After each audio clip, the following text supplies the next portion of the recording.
Welcome to the College Football Survivor Show, where playoff survival is always on the line. Here's Shehan Jeyarajah and Bobak Ha'Eri. And we are back. Wow, it's been a little while, hasn't it? It's been a little while. I'm Shehan Jeyarajah. You might remember me from this podcast, potentially. You might remember me from my work at cbssports.com. And we have a brand new co-host. I know that people have been messaging me. The streets have been rampant with people clamoring for the return of the College Football Survivor Show. And we are very excited to announce Bobak Ha'Eri. How you doing, man? I'm good. Thanks for having me join this wonderful podcast. I'm really excited to be part of the conversation as we figure out who's going to make the playoff and go through all these wonderful teams. It's going to be exciting. It's a pleasure to be here. Man, it's an exciting time. I'll tell you what, we've been sending messages back and forth. We've been trying to push for this podcast to come back. This is something that obviously has been a big part of my life for the past couple of years. And first of all, we have to address the elephant in the room, right? They let guys named Shehan and Bobak run a college football podcast. That was allowed? We have the 1-2 punch of the most complicated names, I think, in all of college football broadcasting. I mean, there's some out there. There's some contenders. But, Bobak Ha'Eri and Shehan Jeyarajah, that is something else altogether. But you know what? At Starbucks, we're probably Bob and Sean. So if that makes you happy out there, we've got that too. And it's so funny, too, because I grew up in Bakersfield, the armpit of California. So I have, honest to goodness, heard it all. I served 15 years in Bakersfield before I made it out. And I love the town, but it's a different place to live. But that's my background. I'm happy to be here originally. Been helping out with Reddit's college football section. I host our own talk show there for a number of years myself. And it's just been a delight to get an opportunity to talk college football. And as we'll try and do through our Twitter account, hear more from those of you out there listening, because it's really important to get you as a part of the conversation as well. I do feel like, you coming in, it does mess with our dynamic a little bit because your voice is so much better than mine and Doug's worth. I don't know, is this going to fit? Is this going to make sense for this podcast? Both of me and Doug kind of have those high whiny voices. Doug, when he got going, man, he would get way up there in his register. You've got the sultry tones. I don't know. This is a little weird. It is funny. Like you said, a Bobak and a Shehan, but from Dallas, Texas, and Bakersfield, California. It's I think that we know our stuff, man. I think we know our stuff. Absolutely. What kind of got you into to college football? I'll admit I was I wasn't as big of a football guy in high school. I was a theater guy. I would go to football games if there was a dance afterwards, because that part was the fun part to me. And then I pick a college I thought was good academically, and I didn't know anything about college football, but it was USC. The first game I went to in 1997 as a freshman, again, I said, I'll just go to the first game. We'll see what it's like. And, the LA Coliseum looks neat. I had no idea who the other team was, Florida State. And it was spectacular. I was a convert from that exact moment. I mean, just hearing the war chant coming from one end of the stadium. And I'm like, this is totally not what I realized. And then, from there, it just never turned back. And at that point, it's not like you're going to go walk onto the USC football team, right? So, I just kind of grown from there. And, I became a lawyer, but my heart is still in college football. And the opportunity to talk about it just can never get enough of it.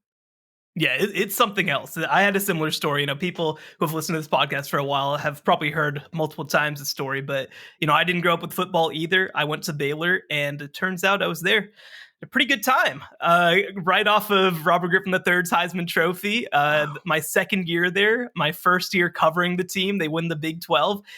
Yeah, that can make anybody a convert, I think. It's just so unique, obviously, what the sport does. And obviously coming from places like California and Texas, places that love college football, it's something else.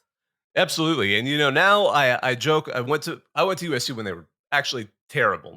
People joke about how they're looking right now and how they look like they're not tough enough. No, I went there for the end of the second tenure of John Robinson, which ended, at the time, it seemed notorious. They fired him over voicemail at his home recorder, Mike Garrett. And then they hired Paul Hackett, who lasted, I believe, 3 years, which at the time, people were like, who fires a head coach after 3 years? Things have changed so much. At that time, they were like, no one fires a head coach after 3 years. And so no one wanted the job. At that point, I graduated, but no one wanted the head coaching job at USC. So they go through their fourth choice because they asked, Mike Bellotti at Oregon. He said no. They asked Dennis Erickson at Oregon State. He said no. Mike Riley was with the Chargers, and he said, golly, I need to stay here until they let me go. And so USC went with the only guy who wanted the job, Pete Carroll. And I got to admit that made it easier as an alumnus right afterwards, because I ended up coming out here to Minnesota, which kept me grounded, because going from being a USC fan to a Minnesota Gophers fan, usually you learn that there you can be in the situation where you're constantly ripping a loss from the jaws of victory. Although somehow, hey, credit be where credit is. Gophers managed to finally stop the Iowa, I don't know, train or whatever you want to call it from stumbling its way, into the Big Ten title game. But we can talk. I don't know if we need to talk about them right now, but. Yeah, I mean, this is a playoff show. Usually I save that comment for talking about Texas, but this year I guess we'll discuss that in regards to Iowa, so we don't need to be talking about the Iowa Hawkeyes at this point. That was being betrayed by special teams. Has to be a special hell for Kirk Ferentz, right? That was one of the craziest things. And I want to say, I believe by the letter of the law, that was the right call. I do think that his arm was waving. It was very confusing if the refs are kind of looking at it like that. And, usually when you see people point, they point with both hands at the punt, right? They're saying like, here's where the ball is, get out of the way. But he's waving with the other arm, whether he intended to or not. It might have been literally inadvertent. But, I mean, college football, man, every single week we learn something new. It would have been a spectacular way to win the game. But at the same time, the fact that they still had possession of the ball and everyone in that stadium knew that they couldn't possibly score with the time they had left because they were the Iowa offense. So in a way, it was both fitting that it came to an end that way, but also sad that that's the way it ended, because I was quietly hoping for this just incredible series of games where somehow Iowa makes it to that Big Ten championship game. And imagine if they had somehow made the upset and the committee's like, well, we got to let them in. And just, you knew that press box was going to be a bunch of reporters keeping tally of how many points Brian Ferentz supposedly has to score to keep his job. I mean, now I'm pretty sure they're going to keep him no matter what. But, I think at this point, he has to score 37 points every game for the rest of the season to possibly get to whatever number was 25 that he had to reach. So it's been a delight. Thank you, Iowa, for keeping us entertained in a very unique way. Well, I'm glad that listeners of the show will get to make sure that our new co-host is still well aboard the Brian Ferentz train, just like Doug was. I think that helps set the tone. But for people who are new to this podcast, just a little bit of background about it. So we launched, I believe it was 2 years ago, close to 3 years ago at this point. And basically the idea is, we are a show that talks about the college football playoff year round. Which is a funny thing for me, because I did not grow up, and I'm not somebody who grew up around blue bloods and around playoff contenders and around national championships. But the way that we do it is a little bit different. So in season, what we do is we create a board of no more than 12 teams. And if you are not on the list of 12 teams that are legitimate college football playoff contenders, we do not talk about you. You are not part of our world. And every single week, you have an opportunity to get voted on. And you, the listener, will have an opportunity to help do that with our Twitter polls. And every single week, we will remove somebody. If somebody comes on, somebody has to come off. That's how it works. We cap out at 12. And part of the idea behind this was in relation to the 12-team playoff, which will be coming in a couple of years. And I think that we've had updates since this show dropped. I mean, look, it was August, September. We don't need to go through all the minutia of the playoff right this second. But we only want to talk about teams that we consider to be true playoff contenders. Now, this year will be a little bit different because we are debuting only 1 week before the college football playoff rankings comes out. So we know a little bit more about these teams than maybe we do in previous years, but we will still stay with it. We will still have an opportunity to get some teams in. I mean, look, if we had debuted last week, we would have shaked up this entire playoff conversation on this episode. We'll have an opportunity to do that next week. And yeah, Bobak, I'm excited. Are you ready? Absolutely. Let's go over some of these programs. Let's see who we think has the strongest chance for being in the playoff this year, the final year where we've got 4 before we go to the promised land of 12. And we'll do that next on the College Football Survivor Show. The College Football Survivor Show, where playoff survival is always on the line.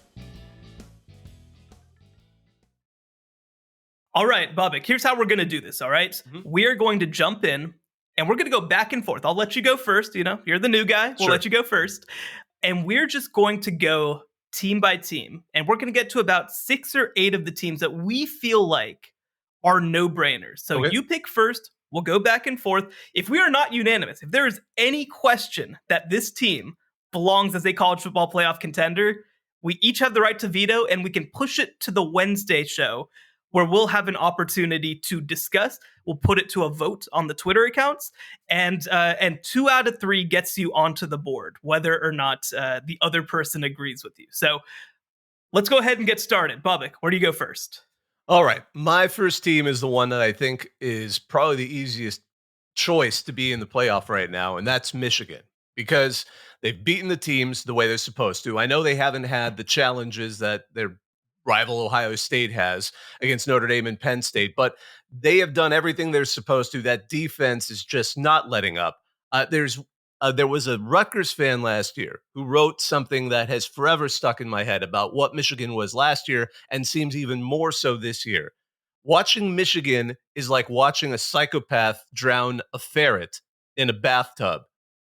At first, there's a lot of thrashing around. The ferret draws a little bit of blood, and you start to think, hey, that little guy might just make it out of here. But then that psychopath's grip doesn't loosen. It tightens, and the thrashing slows down, and the ferret begins to accept its fate, culminating in an anticlimactic gurgle from the tub. That has been so many Michigan games this year. Michigan State was more like the ferret was already dead. But, we'll just say that. But at the same time, this has just been methodical, mania in terms of control over their opponents. JJ McCarthy has been astonishing. I think they're so good that people don't even talk about him as much. And I think perhaps there was some attention over, obviously, the running back Blake Corum. But at the same time, I think with the way Michigan's schedule is shaping up, we're going to get a Heisman push for him, or see one, before the end of this regular season.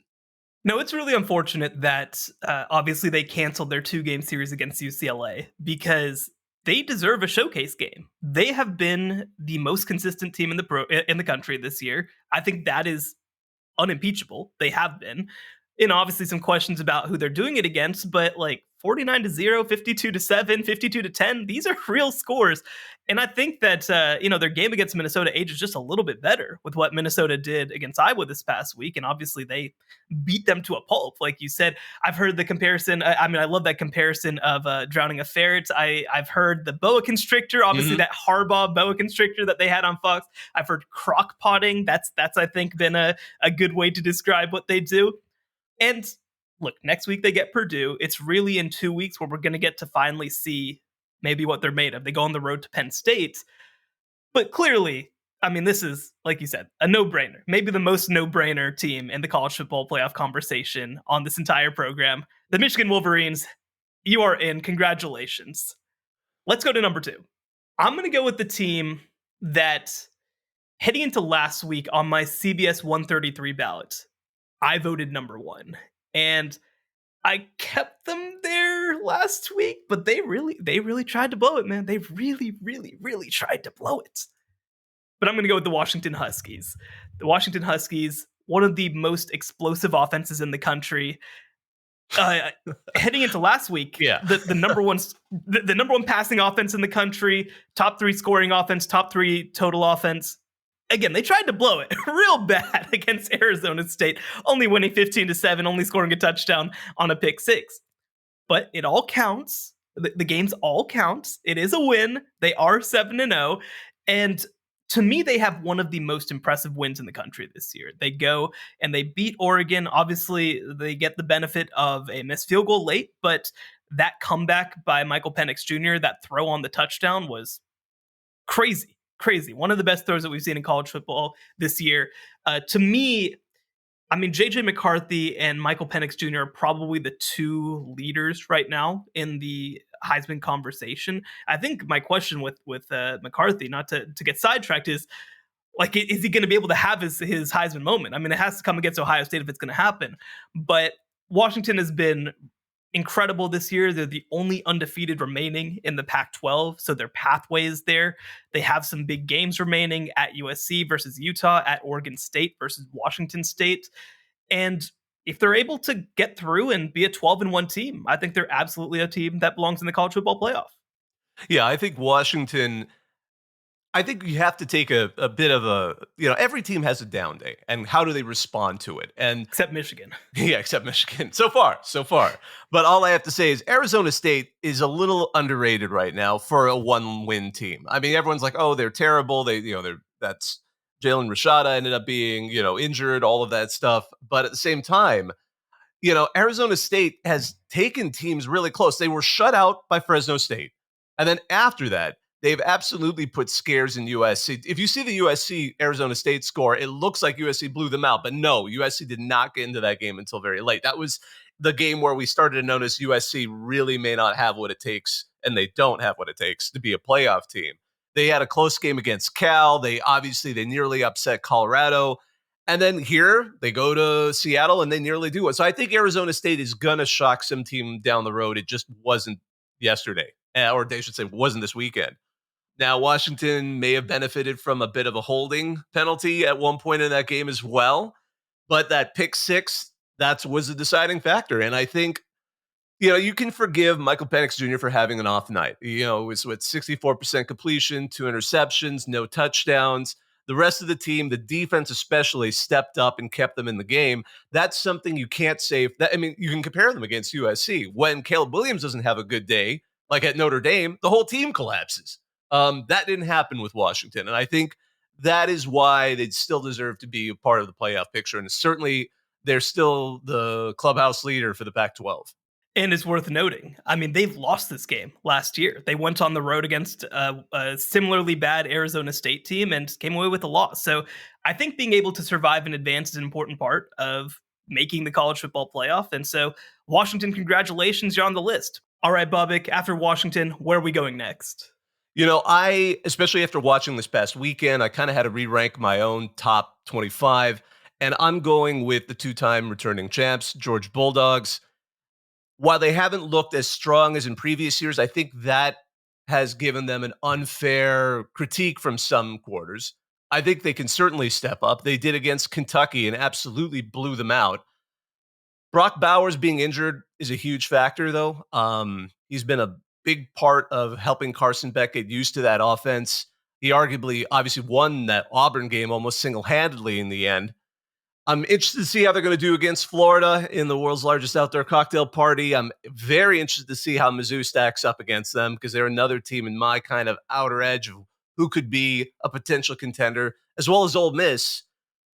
I mean, it's going to be a fun stretch for them. It's going to be a fun way to see how they develop out. And I think until they prove otherwise, until they have a game where they just don't show up, they are still a playoff contender. And I think the real chance is going to be if they can go all the way through and win the SEC title game. Yeah, we probably won't know a ton about them until a little later in the season. But I will say, the latter part of their schedule has turned out to be a little better than expected. Missouri, like you mentioned, a one-loss team right now. Ole Miss, I don't know if Ole Miss can beat a team like Georgia, but they're going to have a chance on the road against Tennessee. And Tennessee nearly beat Alabama, obviously, last week. So 3 legitimate tests. I think that we will actually know something about this Georgia team before they get to the SEC championship game. But so far, they're 7-0. And look, I live by a simple rule. If you win 2 straight national championships, then you're probably a college football playoff contender until you're not. And so, congratulations, for example, 1934 Minnesota, I would have had you on my board, and they were the last team, of course, to win 3 straight. I do think, like you said, some legitimate question marks about this team, but like Georgia's reached the point where we're trying to find reasons not to put them in and not trying to find reasons to put them in. And I think that's a pretty good indicator that you probably belong on the list. Yeah, the longer the season's gone on, the more Georgia just looks like they're doing exactly what it takes to keep themselves in the picture. And we'll get that opportunity here in the final stretch to see whether or not they deserve it or not. So, Shehan, who do you think we should do next? You know what? Let's go back to the Big Ten. Let's go with Ohio State. Another team that I think has some real flaws, some real issues, but at the same time, like maybe just everybody does this year. And they have 2 of the best wins in college football this year, beating Penn State pretty handily. I mean, the scoreboard didn't look handy, but it was handily, and topping Notre Dame, a win that only becomes more impressive after Notre Dame went on the road and crushed USC. So it's that was at home, but Ohio State obviously still working through some growing pains at the quarterback position, but they have a couple of key advantages. They have maybe the best player in the entire country in Marvin Harrison Jr., a player who they just force fed basically to beat Penn State. I think you can make a pretty legitimate case that Marvin Harrison Jr. is the difference in the Penn State versus Ohio State game. And the other part about it is that I think we're ready to reach the point of saying this Ohio State defense is an elite unit. On the defensive line, they completely made Penn State State hell. Even without Denzel Burke in the lineup at cornerback, they managed to shut down their receivers. Penn State's receivers were not getting any separation. And so I think this is a unit that, especially when you look through Big Ten play, I mean, I think it almost makes it, I don't want to say impossible, but very improbable that any of these teams before Michigan have a chance to hang with them, because I think that just having that defense gives them such a high floor. And so, obviously, like in previous years, the conversation will almost exclusively come down to what happens on the road against number 2 Michigan on November 25th. But we even saw last year, losing that game, they still had a chance to get in, and they still were the 4th seed because some things shook their way. So, easy team to me in the college football playoff conversation, and one who, by the way, I think in our last episode that we recorded, I picked Ohio State preseason to win the national championship. And they haven't lived up to it to me quite as yet, but you see the pieces that could come together to make it happen. Absolutely. I think while maybe perhaps Ohio State isn't where you thought preseason, the rest of the entire college football landscape also doesn't really have a team that is so far. I mean, again, we've talked about Michigan at the beginning of this sort of list, but it could be that when they square off against each other, Ohio State has what it takes. I think part of it is so many people expect Ohio State to have that explosive offense because you had C.J. Stroud, you had some real talent behind the ball, for the last almost decade or so. And I think, again, Kyle McCord can develop into that, but it's been a tough sledding. So we're seeing a defensive Ohio State. And, I still remember I believe in that mantra that defense wins championships, and Ohio State is absolutely doing it. And with those 2 stellar, marquee wins against Notre Dame and Penn State, it's hard to argue against them. I think they have a very strong argument, and I'm absolutely looking forward to that Michigan game, because if they can go on the road and win at Michigan, I don't think there's going to be any doubt heading into that Big Ten title game. And whoever gets spit out on the other end of it at this point, is it going to be Wisconsin? I don't know. So maybe they'll play Wisconsin twice. But I think definitely Ohio State's a strong choice. Come on, don't count my boy Tanner Mordecai. I don't know. Is he even going to be back for that game? I don't know. Braden Locke might be the quarterback. Point is, I think Ohio State will be okay. So we're up to 4: Michigan, Ohio State, Washington, Georgia. Let's hear number 5.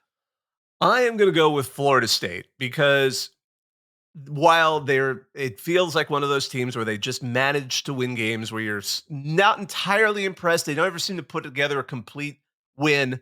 What they need to do, they get it done, and they've remained undefeated.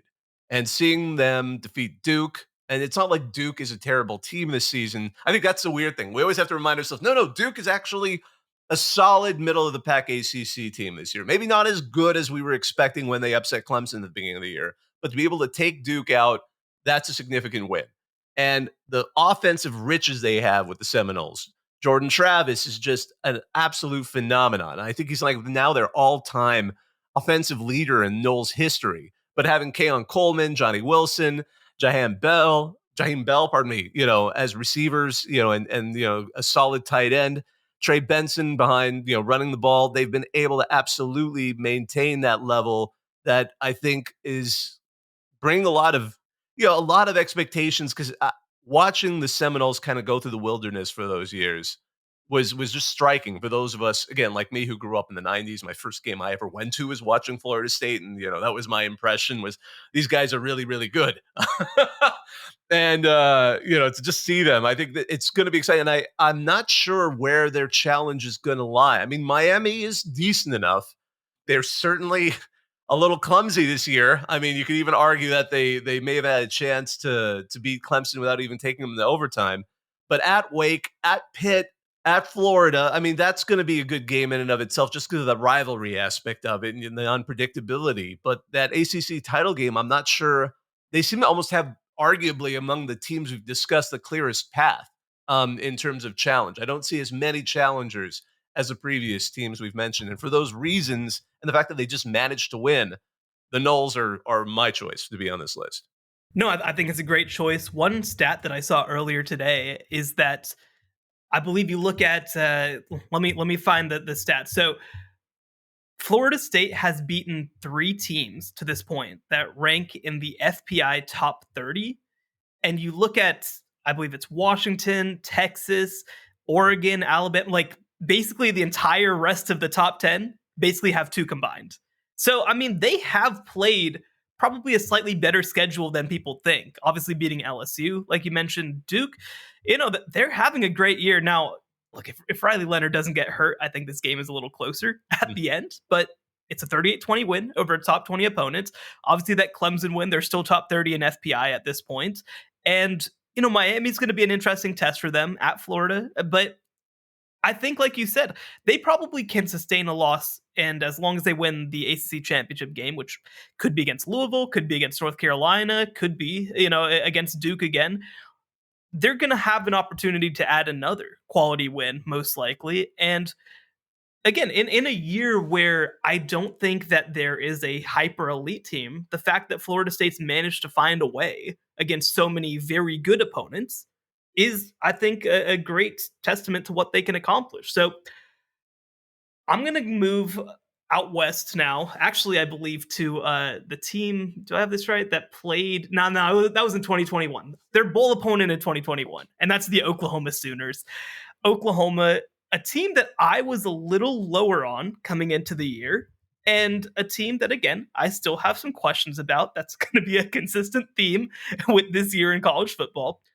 But they are right now 7-0. They have a win over Texas, a 34-30 win. They also tried to blow it last week against UCF, needing a 2-point conversion stop to prevent a comeback. But I think this Oklahoma team has done enough to belong in this conversation. And the question for them is going to be, if they sustain a loss somewhere, are they able to overcome it with the schedule that they have? Because the Big 12 gave them a bizarre schedule, an incredibly easy schedule. They don't get really any of the other Texas schools. They don't get Kansas State this year. That's an opportunity for a big win that they won't get.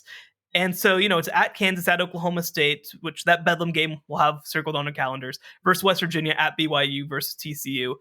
It's just, all right. I don't know what that is. Oklahoma State's just shown signs of life. At this point, they're definitely not the team that got blown out at home to South Alabama. But turns out letting one quarterback take first team reps actually helps your team quite a bit. Anyway, this is not an Oklahoma State podcast. But I think that they could probably withstand that, but they need Texas to keep winning in order to I think, stay in the good graces. But I think that Oklahoma has legitimately showed that that they have the ability to make it through a year at 11-1, 12-0, and have a rematch most likely against Texas in that Big 12 title game. And if they win that game, I think they're in. So I think, to me, this is, I would say the last no-brainer that we have on the list, but I'm curious where you're going to go next to try to make a case. Well, first of all, I completely agree. That's that on my group of like these are the contenders right now. Those were my top six. Absolutely, maybe slightly different order, but nothing significant because they're all at this point of the season. Really, you could pick almost any of those six, and you'd have a safe bet. Now, I'm going to go to a team that I never thought two or three games into the season I would be picking. But maybe it's just reliability. Maybe I just believe in the vision of the head coach. But Alabama just keeps looking scarier each week. I mean, granted, they were down. I mean, they were down what 20-7 to Tennessee, but at the same time, they just kind of shrugged it off, and then the second half absolutely rocked Tennessee. It seems like the inevitability. Nick Saban should just give a press conference where he just says, I am inevitable. And I would absolutely die because they just look like they figured it out. We remember how, you lost the game to Texas, fine. Everyone was like, wow, Texas really looked like they outmuscled Bama. And then the next week, South Florida, everyone was just wondering, are they going to actually manage to lose this game? And they were trying different quarterbacks. Then they went back to Jalen Milroe, and then suddenly they worked it out. It's like they just figured it out. That was the tune-up game where they were able to get things rolling. I have to also credit, we're just talking about Oklahoma. The one question I have about Oklahoma is their kicking game. That's one thing that could come back to haunt them in a close game. But Alabama, meanwhile, holy cow. Like, Will Riker is absolutely a phenomenal kicker. They've done everything they've asked of him. 15 for 15 on field goals, 25 for 25 on extra points. I mean, at this point, I just think it would be wild to pick against Alabama because the rest of their schedule, I mean, we're going to get a good idea of them in the next couple of weeks with LSU and at Kentucky. Because while Kentucky, certainly Georgia absolutely took care of them, I'm very curious to see how Alabama will do. Auburn, while it is the Iron Bowl, I'm not sure I necessarily have a whole lot of faith in Freeze this season. And then will that be what it'll boil down to? Will we just head into that SEC championship game with Alabama again? So probably against Georgia. So I'm very curious to see how this works out. So my choice right now would be Alabama because if there's going to be any one-loss team at this point, I think it's going to be them. I really wanted to be able to like forget about Alabama for a while, to just be able to enjoy living without the Tide. And before this past week, I think I would have voted no. But I think that second half against Tennessee was the first time that I thought this looks like Alabama. And it was in every aspect of the game, like you mentioned, offense, defense, and special teams. Defensively, they've really been unimpeachable so far this year. They've been a really good unit. And offensively, I think they're starting to find some identity, especially throwing the ball. I mean, they did not let Jalen Milroe throw through their first couple of games. Now, a couple times a game, you get a couple of those shots and it sets up everything else. I think it changes the geometry of the field in a lot of ways. And so I'm going to reluctantly say yes, that Alabama belongs in. But they're right on the edge, man. They're right on the edge. I'm looking for any excuse to try to nudge them out. But again, it's Nick Saban. I'm sure they're going to find a way. The big thing, they will have to beat Georgia at minimum to make the playoff. So that makes the pathway harder. But I don't know, man. It's Nick Saban. Like, you can't count against him until you can count against him. Yeah, if he's going to do it, if they're going to make it into the playoff, they're absolutely going to punch their ticket and earn it because there's no other path. It looks like it's going to go through Georgia. But again, let's not get ahead of ourselves. I'm very curious to see how they do with LSU this weekend. I mean, LSU, or actually, pardon me, in 2 weeks, pardon me, because after what they did to LSU, obviously blew out Army, which it was very fun to watch their tweet trying to spin destroying the troops, in a positive way on homecoming. But I don't know. I just think I'm really looking forward to that game to see how if Bama blows out LSU or at least takes care of them and shuts down that offense as well. I mean, it's just going to be even more inevitable, that this is steering into the only chance at stopping Bama is going to be Georgia. So who knew? Time to try and mix things up. Okay, time to mix things up. I'm gonna go with Oregon State. So Oregon State has a 21-7 win over Utah. They have a 36-24 win over UCLA. Their only loss was on the road in a very emotional game against Washington State. Obviously, the two sort of left behind pairing. And, Washington State, obviously, they had that sort of really bad game against Arizona, but they've been good this year. They've legitimately been good this year. And so I look at Oregon State, and I look, they're going to get Washington and at Oregon in the last 2 weeks of the season. That's the hard parts. But this is a team that's been awesome on both sides of the ball. Quarterback DJ Uiagalelei has been everything that they needed from him. He's come in and just added both a passing and rushing component that I think is great. They might have one of the best offensive lines, if not the best tackle combo in the entire country, and it's paying off with Damian Martinez. 676 yards rushing, 3 touchdowns. I mean, and Deshaun Fenwick also as their second leading rusher. I mean, he has been an explosive player, and defensively, they haven't been as good as they were last year, but they've still been really good. And so this is a team that I think has a case to be the most complete team in the Pac-12. Now, the question is, will they be able to match the highs of Washington? I think it's a fair question. They get Washington at home. They're going to play Oregon on the road in the final, as far as we know, matchup of the Civil War. It's a big opportunity in front of them. And I mean, I'll tell you what, I think that they're fully capable of winning every one of their games the rest of the way. I'll say this much. I think Oregon State, if they can win out, will certainly have a very strong chance of making that playoff. But I'm not entirely buying the Beavers right now, because I think first veto. Yeah, that loss to Wazoo, it seemed reasonable at the time, but just Washington State has been flopping around right now in the last several games. I know some of the Cougars fans are getting impatient, especially after that really embarrassing loss with Arizona, and they previously lost to UCLA. They're on a 3-game losing streak, and again, no.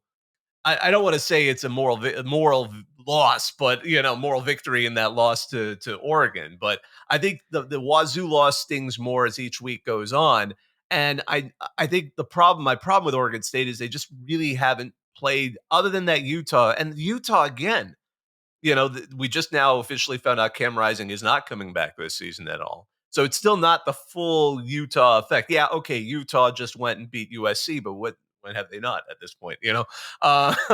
So I think that's my problem with it right now, because they and again, if they can manage to finish out the schedule with some of these wins, especially that back-to-back in the final 2 weeks, hosting Washington and playing Oregon in the Civil War, if they can win those 2 games, and yes, I'm absolutely going to be with Oregon State. But for right now, San Diego State, beating them means absolutely nothing. I mean, Mountain West, they are probably one of the greatest disappointments in the G5 is San Diego State right now. Beating San Jose State, la-di-da, and Cal, again, Auburn beat Cal, which at the beginning of the season sounded kind of like, oh, wow, that was a great game. And then they shouldn't have. Cal was the better team. Cal was the better team in that game. And then you just see how the teams work out, and you're kind of like, oh, okay, all right. So for me, it's hard to gauge it. And I'm not sure where to put UCLA in all of this, to be fair. That's one of those wins where I'm kind of not giving them full credit, because I just want to see how UCLA is, because UCLA has been searching for, meeting on offense. Their defense is fine. And again, Oregon State managed to throw up some points, but as you said, they've got an amazing quarterback and offensive line protecting them. But that's why I'm a little hesitant to put them as a playoff contender right now. There's certainly a few others in the Pac-10. Or, God, am I that old? There's a few others in the Pac-8. No, there's a few others in the Pac-10. In the Pac-12 that I would put ahead of them at this point. Who do you have winning the Southwest Conference race this year? No, but I think is it compelling? Those Rice Owls, damn it! No, is it compelling to you though, the fact that that Washington State very well might be going to the Big Ten title game after beating Wisconsin? Oh man, it isn't that the rich tapestry we live in? Because to be fair, where a team is at the beginning of the season and where they are mid-season, because right now I know that's a big question. Like some of these championship caliber teams, we're going to see how do they have the stamina? I mean, do they get gassed? Are they running out of fuel in the tank with things that they can with conditioning, but also things you can't control, like, tragic injuries? That's a factor in it as well. But I think Oregon State, can they make the playoff? Yes. And are they one of the ones I would put in the conversation now? No. All right. Well, let's go to you one more time. I'll bring up one more after this, and then maybe we can push some teams to later on in the week. All right. I am going to go then with a daring pick, a team that I think is still a dark horse playoff contender, and that's Mizzou. Now, hear me out. We're going to figure it out very quickly because this weekend they're going to be playing in Athens with Georgia. So we're going to find out real quick. This is either going to be a 1 week only experience where I'm thinking, you know what?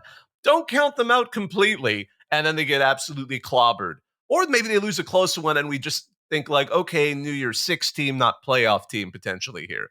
But watching Brady Cook, who can run and who can throw that ball, and Luther Burden, who has been absolutely everything that Mizzou fans had hoped for. And they've got other receivers too. I know, Theo Weiss, Mookie Cooper, tight end Brett Norfleet. They also have one of the best running backs right now because they lead. I mean, I love Cody Schrader's story. Not only does he lead the SEC, but he started as a D2 player who walked on to Mizzou. I mean, everything about Mizzou, the more I've gotten into them, the more I kind of want to see, can they be that dark horse team that makes it farther than anyone expected in the preseason? Because at this point, I don't think anybody in the Tiger fans had expected Mizzou would be quite this far, outside of the extreme fans, which I love extreme fans everywhere. But this has been exciting. So that is my stretch pick right now. I think Mizzou has a chance, but we're going to find out in about, a few days from now. I feel like I've just been sitting here waiting for Mizzou to turn back into a pumpkin, like to look for something to criticize. But like you said, I mean, Brady Cook, the way that we talk about him feels insane because, like, he has been so good for this team. He's a game manager. He's not necessarily somebody who's going to be a top 5 pick in the NFL draft, but like, he just delivers the ball, man. He just gets out of the pocket. He makes the right play. He makes the right read. And he has been a great player for them. Like you said, the combo of Cody Schrader and Nathaniel Pete at running back has been really solid. Their wide receiver core just unbelievable, and their defense has probably been the most underrated part of their team too. They have been, not just this year but last year, they were really good on the defensive side of the ball as well.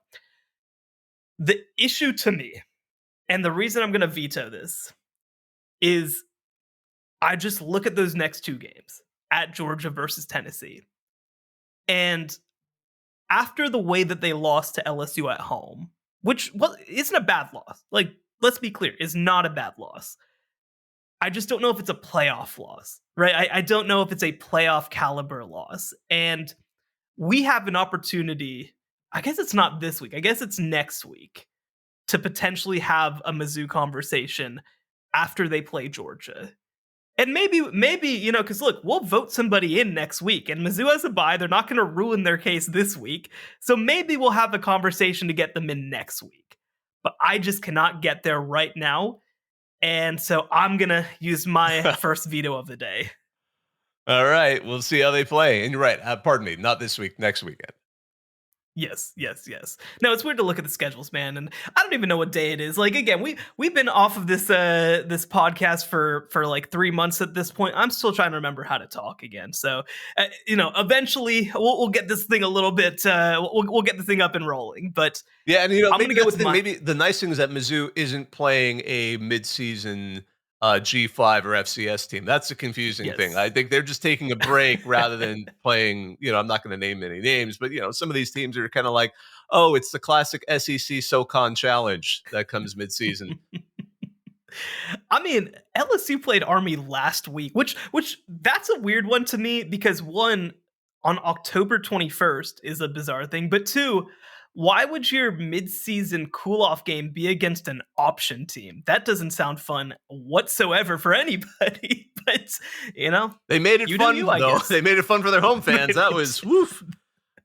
My goodness. That was something else. So we'll have plenty more teams to discuss. Some of the teams that might come up later this week, maybe a Texas conversation, maybe a Penn State conversation.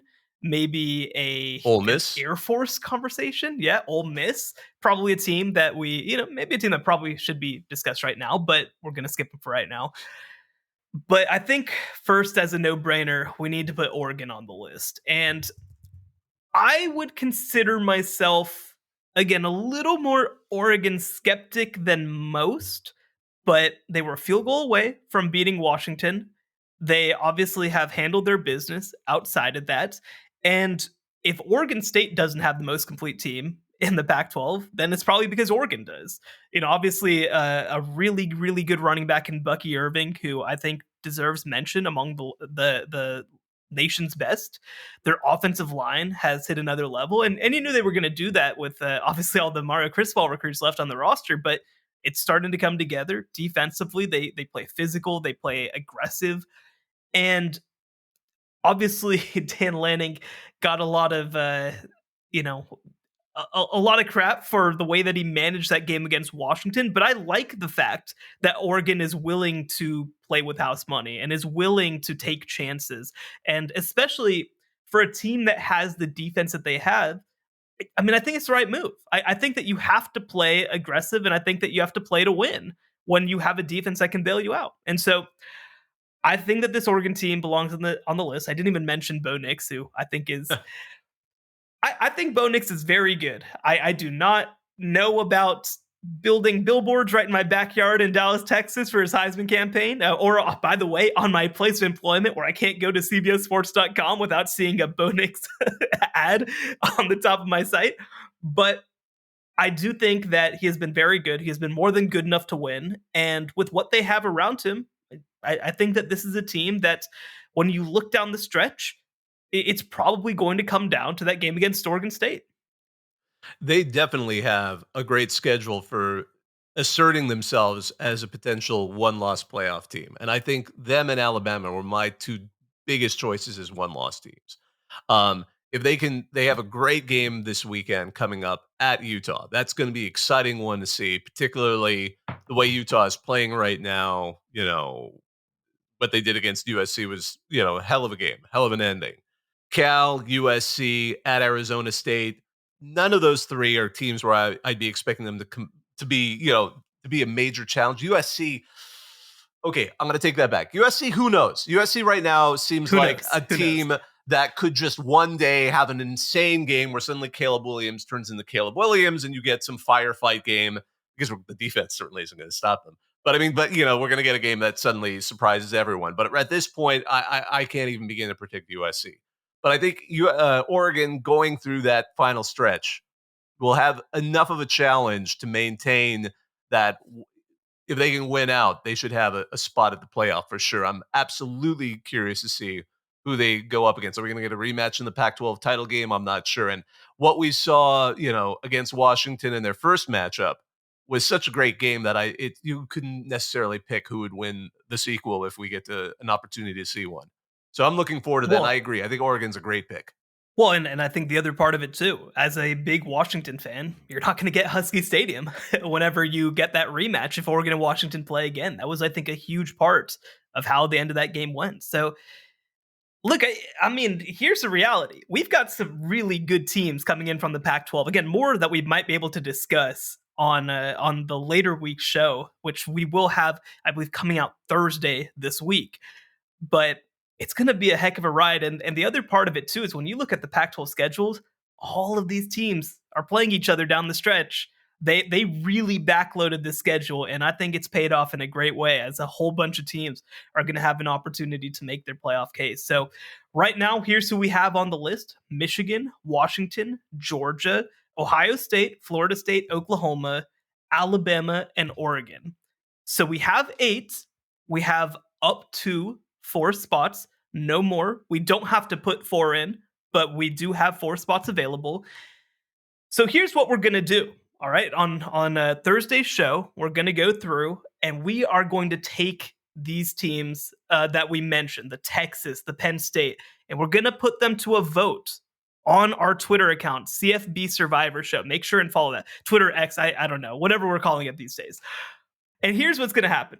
You get 1 vote. Each of us get 1 vote. And 2 out of 3 is enough to vote a team in, up to 12 teams. And again, we might talk about 8 teams and 5 of them get enough votes, but we'll have to take one out then. That's just how it's going to work. Up to no more than 12 teams. So make sure and keep an eye out on that on Twitter/X/ whatever we're calling it these days. Or honestly, I don't know, man. Just send me in votes. I don't really care. Just we'll have to find some way to be able to do this. But for right now, we're going to do it on Twitter/X. And yeah, that allows you to be part of the show. That allows you to obviously have a vote and have a part of the conversation as well. So we're looking forward to that. That's obviously going to continue to be a weekly part of our program. But for now, we have 8. That's a good start. And we're going to close our show right after this. The College Football Survivor Show, where playoff survival is always on the line. All right, Bobak. So this is your first episode of the College Football Survivor Show. I think it went pretty well. I hopefully, hopefully the people like it. Look, me and you are still getting to know each other. Well, we're still learning each other a little bit. So one thing that me and Doug did whenever we did start this show is we would each come flipping off a random question about each other to kind of get to know each other. So I'm going to make it easy this time. I did not let you know in advance that we were going to do this. What is the best college football game that you've ever been to? Oh, I can easily answer that. That was 2004. I had a ticket to go see USC host Cal when it was Aaron Rodgers with Cal and USC's Matt Leinart. And it was the first time game day had ever been to USC. And that game was as advertised. It came down. Aaron Rodgers tied, at the time, the NCAA record for completions in a row by any quarterback. And it came down to a defensive stop at the close of the game. At the close, if you've been to the LA Coliseum, it's open on one end, but on the closed side. And that was the first time, because LA is not notorious for a loud atmosphere in any of the teams. That was the loudest I've ever heard the LA Coliseum. That was ear-ringing loud. And that was by far the most exciting game I've been to in person. How about yourself? Yeah, it's tough, man. Like, obviously, I got an opportunity to cover a whole lot of Baylor games whenever I was down there. I've been around the state of Texas a whole lot. But I think for me, I just keep coming back to 2014 Baylor versus TCU, the 61-58 game, because they were down 58-37 6 minutes into the fourth quarter. Like, they had 9 minutes left in the game. They come back, 24-point turnaround that obviously ends up completely changing their season. It gets them into the college football playoff conversation, which, as people might remember, they were the first team left out. People down in Waco might remember a little something about that. People down in Fort Worth might remember a little something about that. But it was an incredible game. Obviously, a field rush. Obviously, everybody chirping it for years and years, people still chirping about it, even close to a decade later. So that was an incredible game. If I had to give a second, though, I'd also say I was on the field for for Texas A&M's 9 overtime 74-72 game. Yeah, that was ridiculous. So for people who don't know, and they've changed some of these rules because of COVID as an excuse, but usually you get to go down to the field with about 5 minutes left in the game. And I was down on the field with 5 minutes left in the game. By the time that the game was over, I'd been on the field for a whole nother game. Yeah. The entire thing went back and forth. Obviously, that is why they ended up changing the rule to now, after the third overtime, they only have 2-point conversions, which is total garbage. That was one of the greatest. Yeah. Like, who watched that game and who watched that game and thought, oh man, I hated this. Like, come on, it's not like we were having 9 overtime games every single week. That was not something that was happening. That was a beautiful game. It was great. It's so funny too, because LSU had been involved in a previous 5 or 7 overtime game years earlier. And I remember that game only because I was watching at a sports bar. I was watching one game and I came home, turned on the TV an hour later, and it's still going. And I'm like, why is LSU still playing? I think it was LSU Kentucky. I'm not quite sure. It was years ago. Yeah. I also remember I had a photographer covering the game you were just talking about, the Texas A&M LSU game. And he had never really covered a college football game before because he'd done other sports like soccer. And so he was like, I don't know what to do about my battery. I'm literally running and plugging another battery into the wall.